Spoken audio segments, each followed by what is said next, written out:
talk mental health again. It's best to let it out. All the choices we go through is hard. I know the pain that I'm feeling. I lost my mama, I'm scarred. No daddy ever been there. I grown up really not fair. How can you feel what I feel? Really inside you don't care. What it do? It's your boy G Cole. I'm back again for another episode. Mental health part 2. First time we talked about the first time I ever had a mental breakdown. Well, my version of mental breakdown.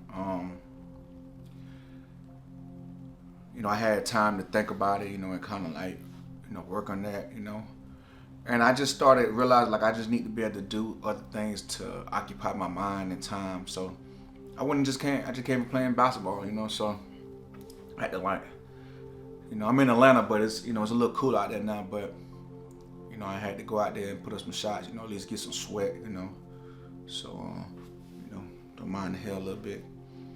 But yeah, man, I realized that, you have to be able to take your mind off of life, or it's gonna consume you. If you allow it to take over you and just put you in that mindset all the time, you're never gonna be happy with yourself. And I was like, man, bro, I'm gonna go hoop, man. I'm gonna go play some basketball. It may be COVID, people might not be out there, but I just need something just to clear my mind. I don't want to be sitting home all day. Yeah, I love to create content and things like that, but I just need to be able to get out and just free my mind, So that's what I did. I went out there and hoop, played basketball, shot for like an hour or something, just getting back. And I was like, let me just talk about this. Just talk about how I was able to not think about it and just clear my mind and just be free and just play my music. I got my Bluetooth out there, so I just connected my music and I just, did what I did. And I just got back. I want to make a video about it. Like I know last time I touched on like some of the things what do you go through or how do you deal with it, stuff like that. Do you go play sports? Do you play? I like to play chess as well. What do you do? What do y'all do? Also let me know in the comment. Please subscribe. If you've never seen before, follow, like, please. And but yeah, I just want to know like, why do you do the things you do? Also, is it more than just to get off in one thing in particular? Total life, work, family, whatever. I know specifically why I did it because I've been dealing with some issues, just life related, and I just wanted to be able to just have a clear mind. I just like, I'm not gonna let this control me. I'm not gonna let it take over my mind. I'm not gonna get my mindset in a way I'm just completely lost, And I just felt like that was important to go do that. And that's something that's something I'm gonna continue to do. I'm gonna continue to just find activities so I can get my mind off it. I used to speak to people in the past, and people telling me dealing with depression and things like that. And I used to say I used to tell them like, you gotta just find something to occupy your mind. If you just sit home all day, just dwell on things, and it's gonna overtake you, and it's gonna put you in a space where you may never can get back, or it may take you a long time to. So I just wanna take my own advice, and I just say I'm gonna nip it in the bud, and I'm gonna start early. I don't wanna stay up for weeks and weeks, months and months, and just dwell over things and just be sad, and I can't really function. So I just told myself I'm gonna, practice what I preach. So that's what I went out and shot some basketball, and then after this I could better edit this video, put it together, and have that's something else that I'm adding to my life. More video editing. I'm a professional videographer, of course, but sometimes I just lost the love for it. So like I have a gig tomorrow, but it's like we'll see how that goes.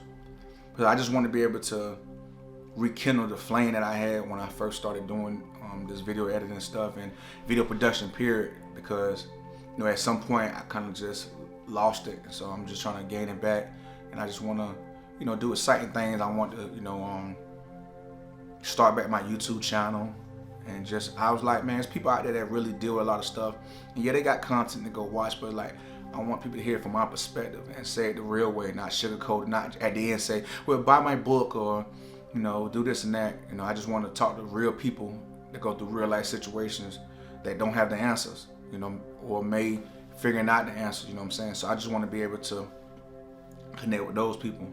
I want to connect with people that really just dealing with stuff and just trying to really find an outlet, And maybe if they see this video, they maybe say, wow, man, I never thought about playing chess or going playing basketball or things like that. I just used to sit home all day and just stroll on Instagram or stroll on Twitter or things like that. So, I hope I can inspire people. I'm continuing to inspire myself. I continue to look for inspiration throughout life, internet. And I just also, I've been thinking about just life in general.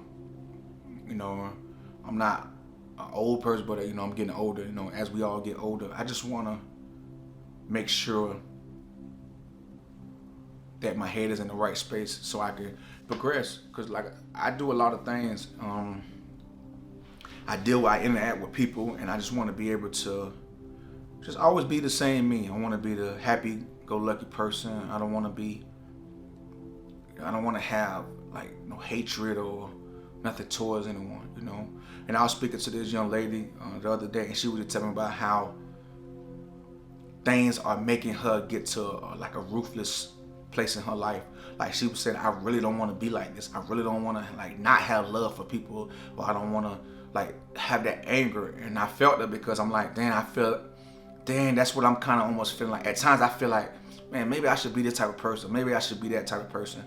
And I always look back and I say, no, God made me like this. So just, it's gonna come. Your reward gonna come one day. So I just kind of look at it like that,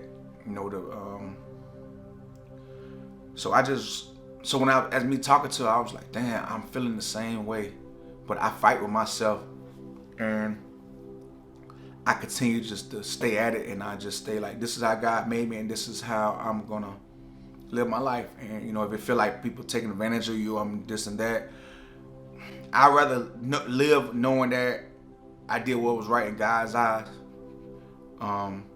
rather than just do whatever I want to do.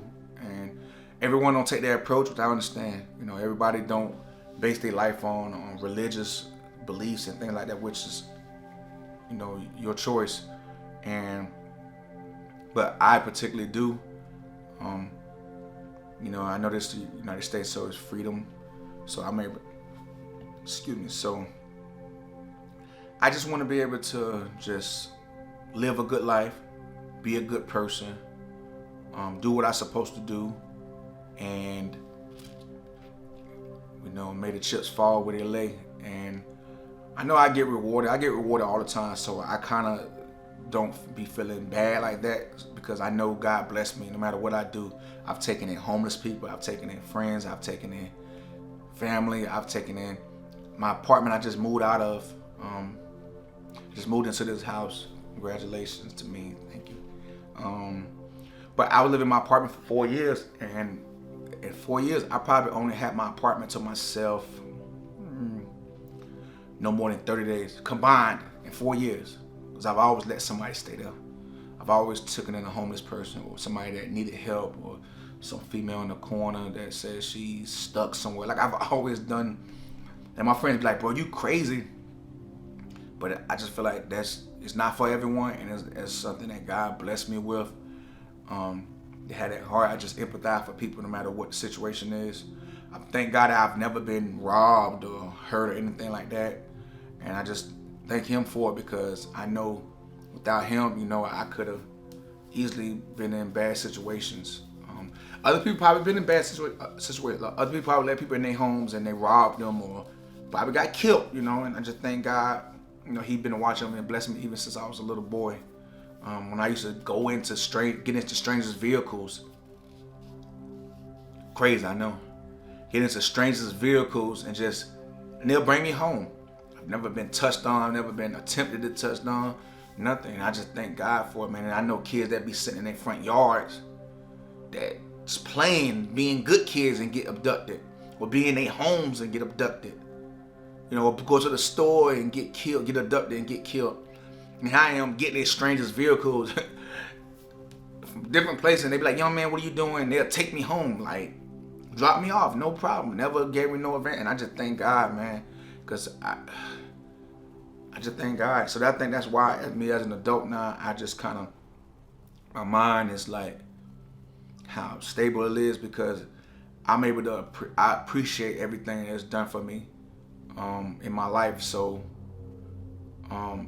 for me personally, I take that very seriously, because I said, dang, God always been there for me. He always blessed me. So he gonna continue to do that. So no matter when I'm going through my tough times, or even just tough little moments, I'm not gonna say times, just little moments, I always just think back and like, God been there for me. He gonna continue to be there for me. And I think sometimes that separates different people from how long they go through the issues they go through, because a lot of people be like, man, it never gets better, it never gets better, never gets better, never gets better. And I'm more of a like, it's gonna always get better. It always gets better. It always gets better. And I think that differentiates people that go through stuff that more short term than long term. And sometimes people have to fight through that, or, you know, overcome that. Sometimes it takes them time to realize that. But I try to talk to people that deal with issues, and I be like, listen, it does seem like it's a daunting task. It does seem like, right now it may seem like it's never gonna get better, but time always makes sure everything's improved. So like, even when I give you a little story, when I went to prison. I know it's shocking, I've been to prison, but I went to prison back in 2010. And I was like, oh my God, this is the worst time of my life. And I had to spend $15,000 for my lawyer. Me and my ex had to spend, my bond was $100,000. And you know, in most states, especially in the state of Florida, you pay 10% of it. So we had to pay $10,000 for me to get out. We found a bail bondsman that would take $8,500 up front, and I had to pay him the rest payments. So I get out. While I'm out on bond, I create another crime, and I get locked up again.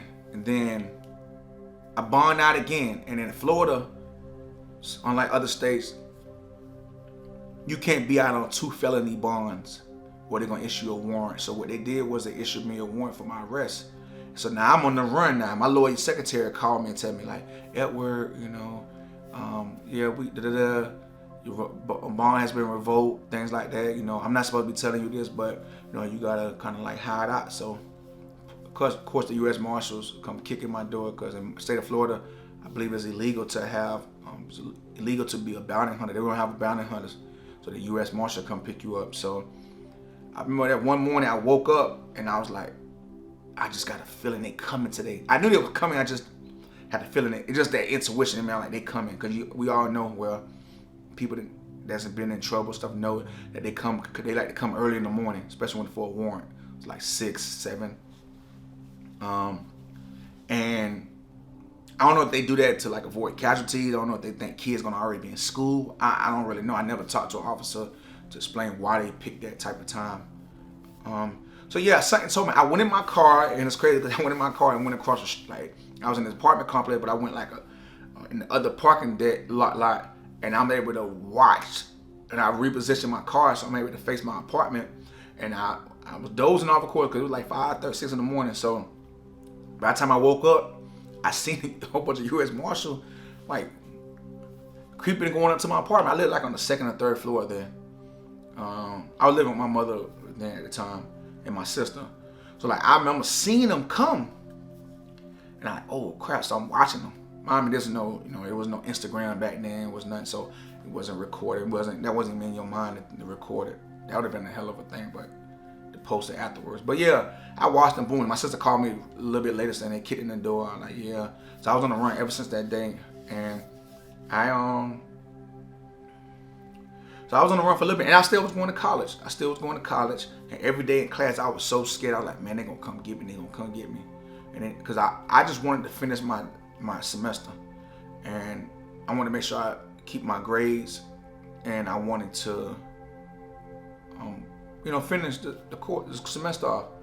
So thank God, the grace of God, they never came. And I was able to finish my exams.